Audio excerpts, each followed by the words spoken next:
This is Hunter Wood of the Athletes Lounge podcast. I'm here with my guest. Jason Roach, boys basketball coach at Evansville North High School. So just getting into things, Coach, at this point in the year, what are you doing for your practices? Because I know you don't have all your kids yet. So what's an average practice like? Yeah, so at this point in the year, you can only be on the court 2 days a week, 2 hours a day, and we're still in the preseason here. So, we're trying to maximize that court time that we can while still making sure our kids are lifting weights and conditioning. We've kind of ramped up our conditioning this week and last week. We kind of run what we call boot camp, where we have a lot of different drills and workouts and things that they're earning points and trying to earn as many points as they can. And right now, some of our seniors have kind of taken over that lead, and still kind of trying to work on skill work. We're real big on skill work, trying to make ourselves the best dribbler, passer, shooter that we can, and then kind of allowing our kids to try to get better and show us what they can do, because tryouts are on Monday, and some of them are just fighting for a spot. Some of them are trying to improve themselves from last year, maybe improve their position, improve their status on the team. And then we also have the football kids who are out there trying to win a sectional championship Friday night against Castle at their place. So there's a lot going on, and it's going to get even busier on Monday. So you mentioned that that tryouts are coming up here. What do you look for in tryouts? What kind of separates a kid that would maybe you have to move in our direction from, or a kid that makes it, because usually that's freshmen trying out, right? Freshmen or for JV spots. Yeah, to an extent. We're real big on trying to get our kids to become better dribblers, passers, and obviously shooting. That's what makes the complete player. And you'd probably be lying if you said it was just a straight up tryout for every position all the time. The kids have earned these spots. Seniors, juniors, sophomores have earned these spots for the last couple of years. They show what they can do, making the freshman team, the JV team, and we're just trying to put the best varsity team we can out there. And you're not always necessarily going to be the best team by having all the best guys out there. A team of nothing but point guards sometimes doesn't always do a great job, or a team full of centers. So you're trying to find the best complete team that you can, and make yourself competitive, and find all the pieces that it takes to be competitive. But the real tough part is finding the other guys. I mean, most of us know where the top 7, 8 guys are all the time. It's finding those final bench pieces, the guys that can complete the team by finding their role, accepting their role, and mastering that role, and trying to keep a good culture and team chemistry. Because if you keep somebody towards the end of the bench and it hurts your team chemistry, it's really going to hurt your team and the product you put on the floor. So that's the hardest part. And it's the worst part about being a coach, probably. Me and my assistant coaches, we hate it. I came from a small school. We didn't have cuts. And now we're at the biggest school in Evansville, and will have 50 kids showing up for a fall workout. So it's really tough. I have one-on-one conversations with every kid that we cut. I look them in the eyes and tell them why they got cut, and what they need to do to try to get better. And it sucks. It's not good. It's the worst thing that we can do, but it's part of the job. It's part of what we signed up for, and it's part of us trying to put the best product on the floor that we can. So that's what we got to do. At this point in the year, how much do you have an idea of what your team identity could be like going forward? I think you feel like you do. You feel like you kind of know the direction you want to go, and then all of a sudden, after the scrimmage and after that first second game, things change. And then I think that as a coach, we're best whenever we're able to adapt to those changes. And the here in the SIAC, you play everybody, you see them all the time, and then all of a sudden in sectionals, people are a lot different than they were at the beginning of the year. So I think that you go through the summer. Now we can do so much more in the summer with them and in the fall. And you think about the strengths of your team, and what is probably going to be really good for you. And you go to all these conferences and clinics and things, and you pick some things up, and you want to try to implement them, and then they don't work. And it's really about adapting. And I think right now we're still trying to get a vibe on what we think is going to be good. We have an idea of that, and we're trying to instill it and make it work. But at the end of the day, it may or may not. And you just got to adjust. Right now, you obviously don't have all your kids, and you're kind of, I guess, in the tryout phase right now is probably what you're focused on most. Is there any thing that you're working on that you're just trying to see if it will work in like inter squad scrimmages, or stuff like that, stuff you're trying to implement, or is Yeah. Sorry. Yeah, we do that a lot. I might come out and have a drill that I saw that I want to try and see if it works and see if it's something that I think is going to improve our team, because there's a lot of drills out there and some of them work for some and some don't work for others. And some are good drills, but they're not really geared toward what you want to do. And so we try new drills, maybe set plays or a new defense, just throwing things out there to see if it looks like something that fits our kids and what we have, and if not, maybe it's something to scrap. But I think if you just try something one time, it's probably not going to look very good. And it's something that you try to mold and mesh and get to fit your system and what kids you have. And a lot of times that takes some work, and I think that's why people or teams look a lot different in November, early December than they do here in the end of February, March. you mentioned the scrimmage? When is your scrimmage?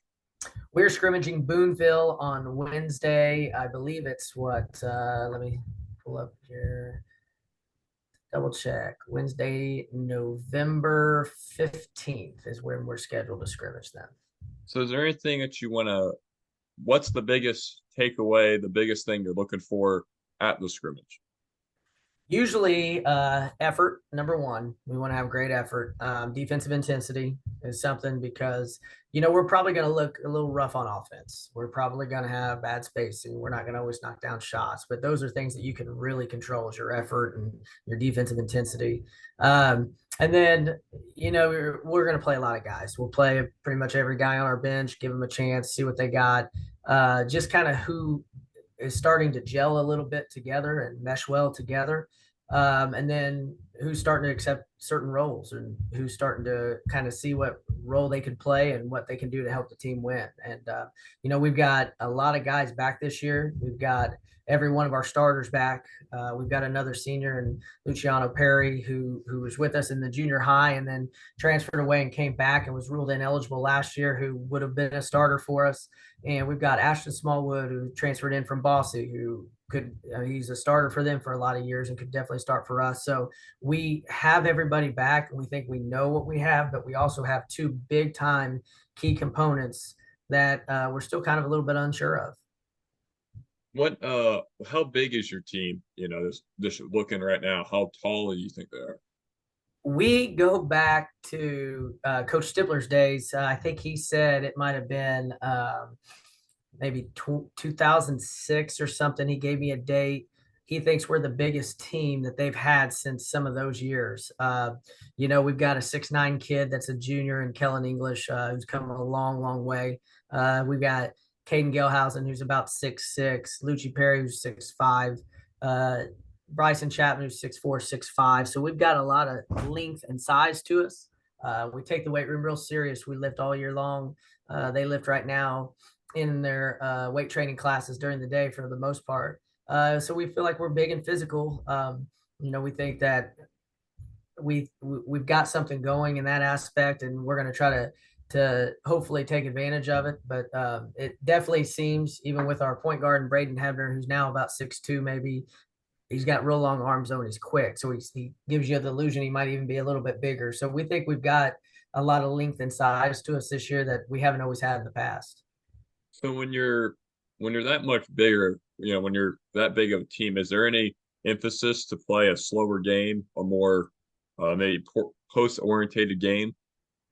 Well, one thing that I love about it is I mentioned Caden Gilhausen and Lucci Perry are two of our biggest players, but they're also two of our fastest. If you put them in a sprint, they don't lose to too many guys. Kiamari Barnes and Braden Hebner will get them at times, Ashton Smallwood, but they're very fast for their size. So,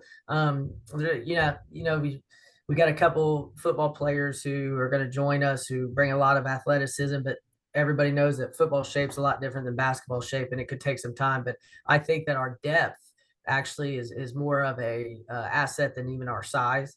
And so I don't really want to play a game that we're going to walk the ball up. A lot of people would say, you got all this size and you want to just pound the ball into the post. But a lot of times that's not even a great shot. I mean, nowadays, if you look at statistics, wide open three is a better shot than a back to the basket post move. And we've got two big guys that we think can really post well.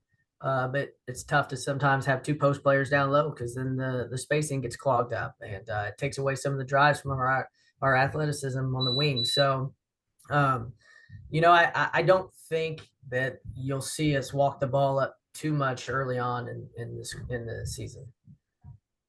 Right now, knowing that you're down kids, what's the, knowing that you have them for a limited amount of time, is there anything that in that, brief amount of time you kind of have them each week that you're really trying to, I guess, pound into them?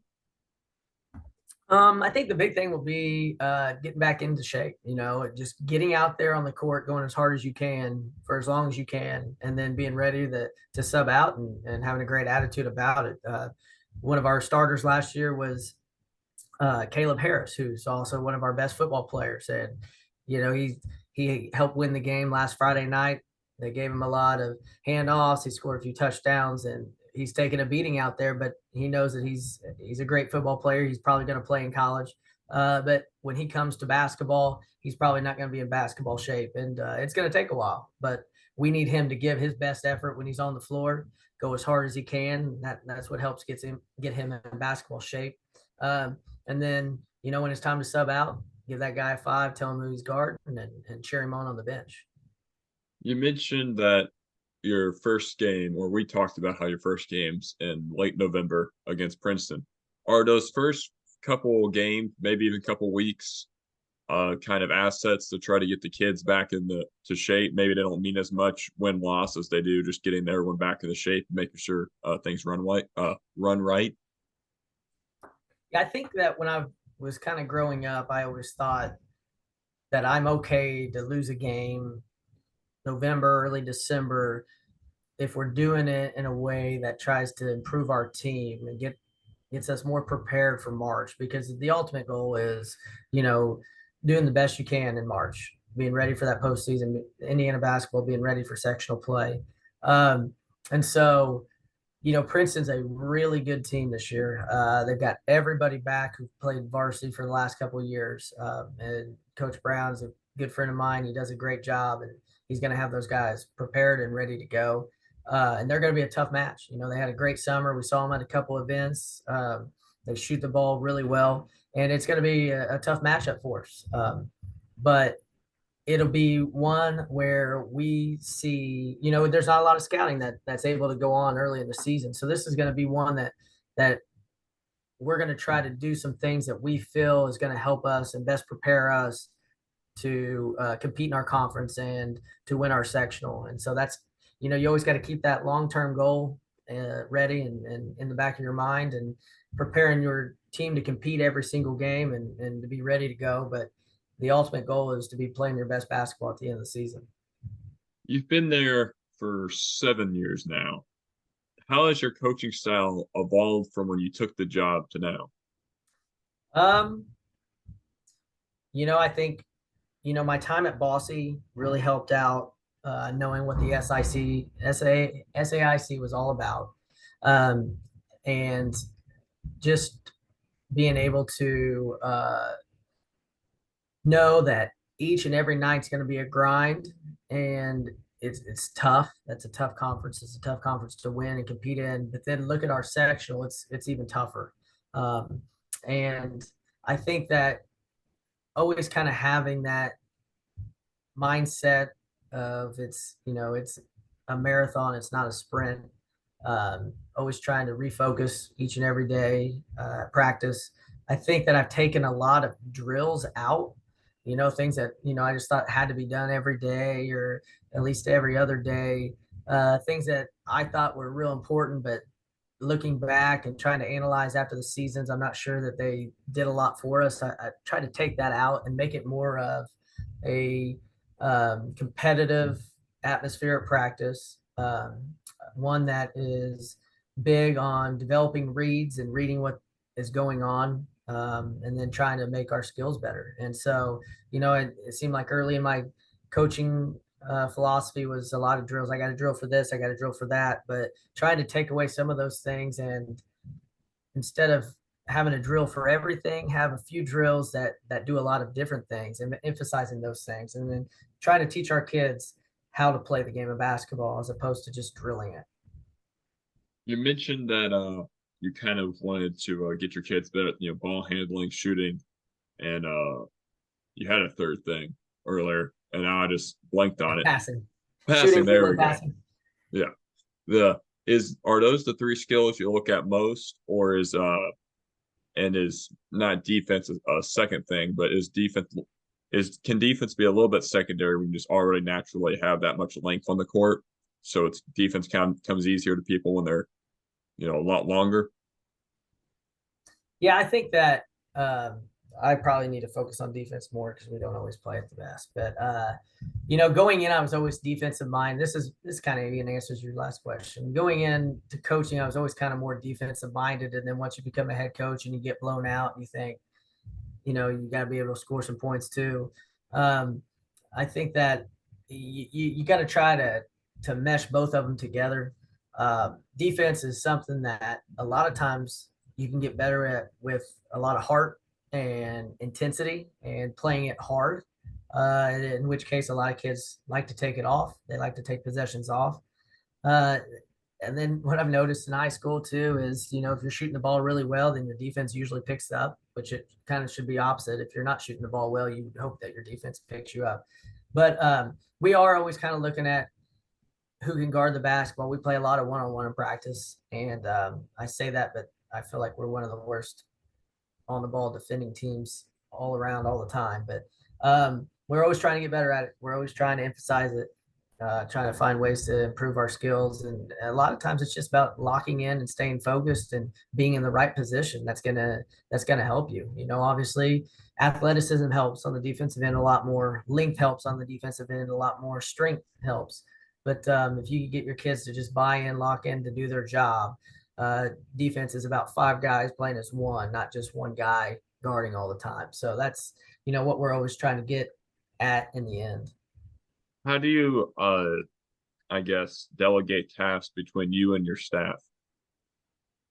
So I have a lot of guys on staff with us that do a good job. I've got a few volunteer positions. One's a coach. And those are guys that, have said, I want to be a part of something. And I don't necessarily always have the time, especially in the summertime, that, two guys own their own business. One guy has a full-time job. One guy runs his business. And so they can't always be here. So I try to give each of them, as I see and get to know them, I see their strengths. I try to give them things that they're good at and that can help us. I think that, as a head coach, you're always trying to do everything all the time. And that's really hard to do. Some people can do it, but, it is really, really hard to do. It's stressful. It wears on you. I try to see what our assets are, what each coach does best, and try to fit them and mold them into a spot on the team. And, then when you have those aspiring head coaches that want to get involved in as much as they can and learn offense one year, learn defense one year, and take advantage of this. And, I've got a lot of good coaches that are here a lot, that dedicate a lot of time and they take it serious. And that always helps a head coach when you got guys who are loyal and show up and do everything they can. But I really try to just divvy up responsibilities based on who we have and what they're good at. So you're a bigger school, so you never have to worry about numbers from a coaching standpoint. But how much of an effort is there to keep things consistent from the middle school level up through the freshman and JV level up to the varsity level? Well, it's real difficult here in the city. It's tough. That's something that at a community school, at a school where I was at, Pike Central, was a lot easier. You had more control over it. You had more say so, which all that also comes with more responsibilities. Here in Evansville, we got a lot of kids that transfer in and out of schools. It's almost impossible at the elementary levels to get things all continuity style, um, all the way up through your varsity team. Some coaches take on the responsibility of my program starts as a at the freshman level. Some of them try to get down into the junior highs and even the elementary schools and get working that way. And we've got a lot of things moving in the right direction. Now we're in control of an eighth grade Cub team. We've got a lot of travel teams that take part in, and some of them I talk to some of the coaches a lot more than others. But it's tough. It's tough, and it's a long process. And I've got a family. I've got two little girls. I've got other people that are in my life that I know that if I give 100% attention to a third grade team that is traveling for basketball, then I'm taking attention away from my daughters, and I'm not going to let that happen. It's a work-life balance, but it is something that we're always trying to strive to get a little bit better at. I don't think it's ever something that's going to be complete, but we're trying to get just a little bit more of a fluid. Um, I don't even know. Just try to get more. I wouldn't say of a voice necessarily, but try to get more uh, kids involved in how we want them to play and just competing. And my voice to them is, like I said to you earlier, it's if I have a coach come and say, "Hey, coach, what can we do to help prepare these kids?" It's always make them a better dribbler, passer, and a shooter. Put the ball in their hands. Don't just put the big kid on the block, because that big kid's not going to be big when they get to high school. Just make sure they're all dribbling, passing, and shooting. Make sure you're teaching them to play hard and share the basketball. And it's really hard to tell third and fourth and fifth grade coaches this, but it's not really about the wins and losses at that age. It's about developing the best players and team that you can, and just make them proud to be North Huskies, because there's a lot of people that'll play for North in the fifth grade and end up at another school later on, and we're just trying to teach them and show them what North basketball is all about, and hopefully they want to become Huskies when they get older. So would you say that's actually an easier thing to maintain at a smaller school, is the continuity and the system and all that coming up through, but it's harder at a bigger school just because you don't know who's going to be there? Yeah, absolutely.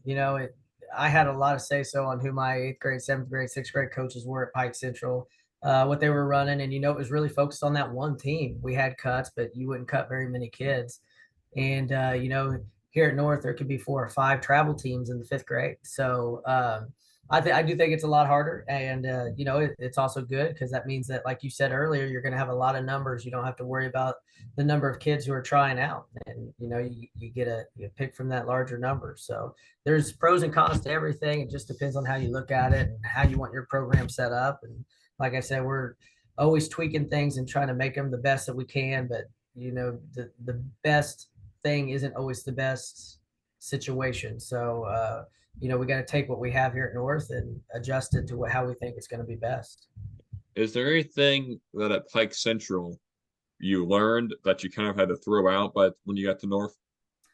I was younger. I think that I worried about some little things at times that probably didn't need to be worried about. I could have probably, let my assistant coaches handle more at times. And I had a great coaching staff up there. My JV coach has taken over and done a great job.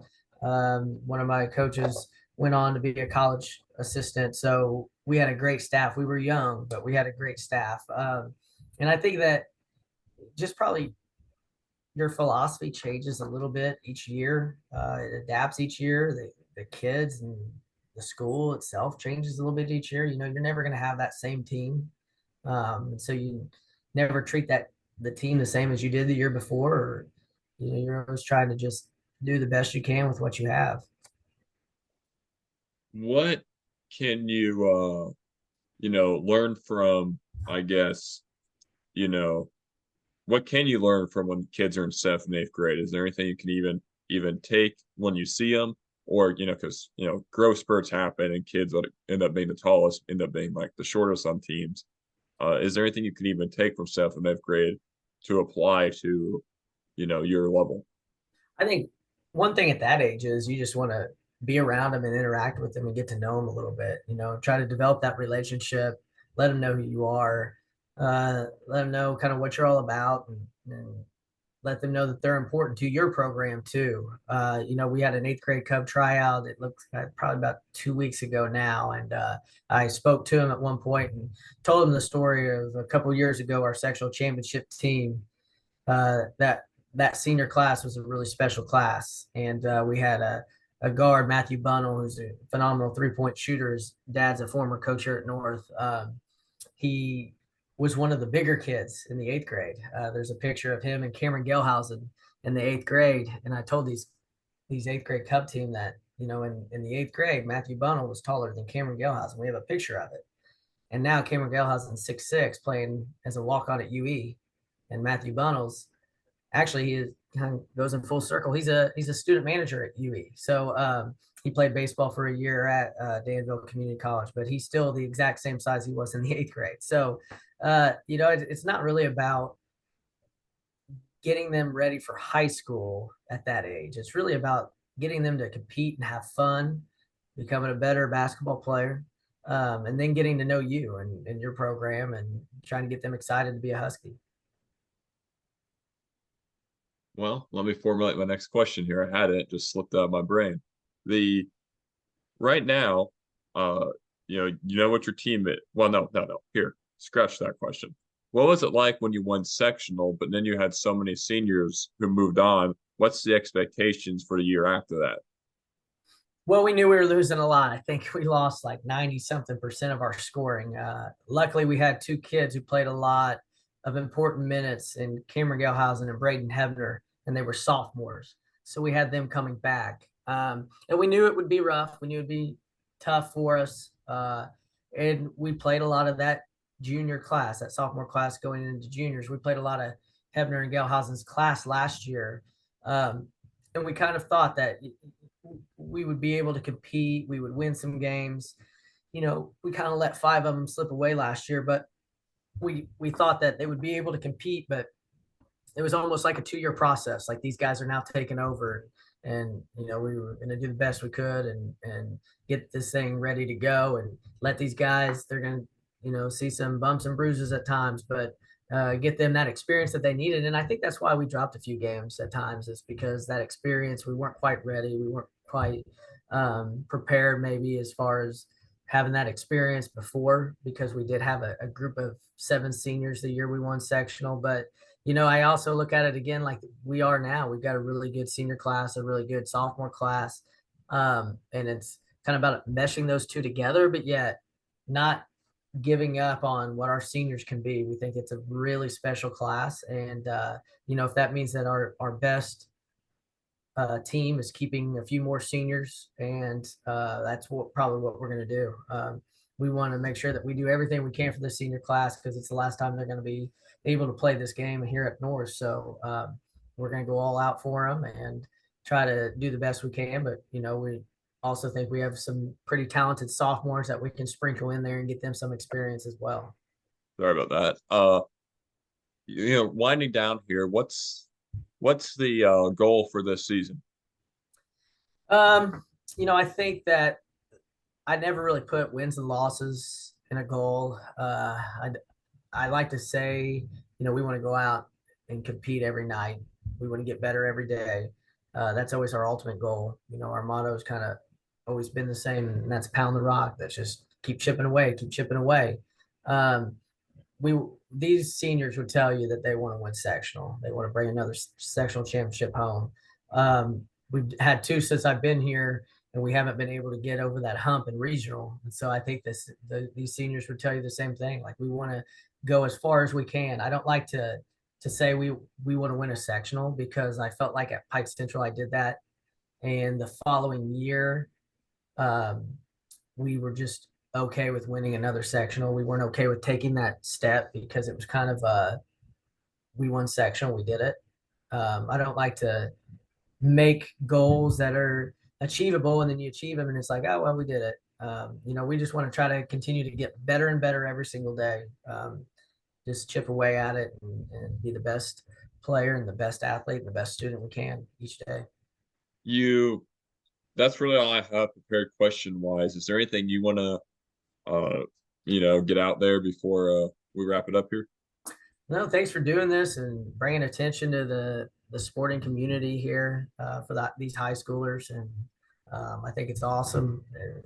The kids nowadays, they love things like this.